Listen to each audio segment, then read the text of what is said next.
Hey everybody, and welcome to this video which covers the audience effect as part of the sports psychology topic for Stage 1 Psychology. Let's get started.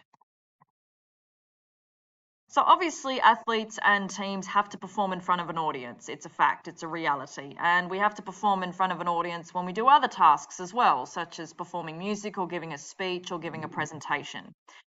So this is what we refer to as the audience effect. So how the audience can affect our performance is really, really important, obviously, for athletes in sport and other tasks as well. So performing in front of an audience can increase performance when the task or skill is well learnt or mastered, or if it's a simple task as well. So a person can become more alert and motivated, leading to better results.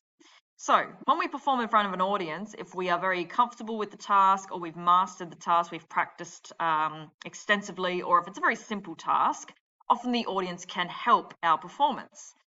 Conversely, however, performing in front of others can decrease performance when the task or skill is very complex or yet to be mastered. So people can become nervous because they're in front of an audience if they're not masters yet at that particular task, or if it's a very complex task.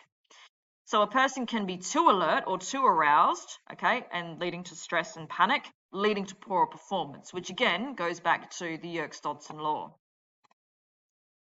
So the knowledge of the audience effect can enhance performance. Specifically, a coach can do the following. So get team members and others to train with each other. This increases effort as they are more motivated to perform. It also gets them used to being around others or having an audience that is the team members, and gets them more used to performing or practicing or playing in front of people. Get team members to train alone when first learning a new skill or task. So remove the distraction of others or bystanders or an audience and help them actually become very proficient in the skill on their own. This will then lead to a build-up of confidence, which again will then benefit them later when an audience is present because they feel more accomplished or mastered at that task. Teach team members techniques to shut out distractions from the audience. This can be very, very difficult, but by using mental imagery techniques, as I've talked about before, an athlete or team members can block out the audience, whether it's heckling or whether it's too much noise or cheering, whatever the case may be, whatever is relevant, and allow that person to stay within the zone or within flow, and then they are still able to achieve that task at an optimal level. So this relates closely to the social facilitation theory. So this theory claims that doing a simple cognitive task is done more effectively in the presence of others, such as an audience or spectators. It also claims that doing a difficult cognitive task is performed worse in the presence of others. So this is obviously really important as well for sports psychology in terms of spectators either improving or hindering performance. This was highlighted very much during the COVID pandemic and the AFL season here in Australia. So obviously, as pictured here, the audience members were not allowed or not permitted to attend because of COVID restrictions to keep everyone safe.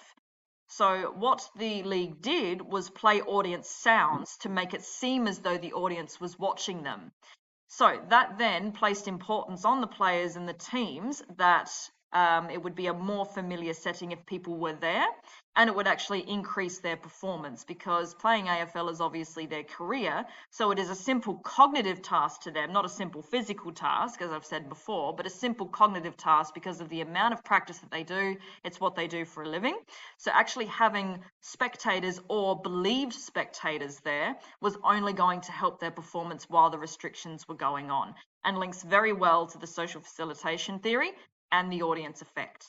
So I hope you found this video useful. As always, if you've got any questions, feel free to let me know. Otherwise, happy revising.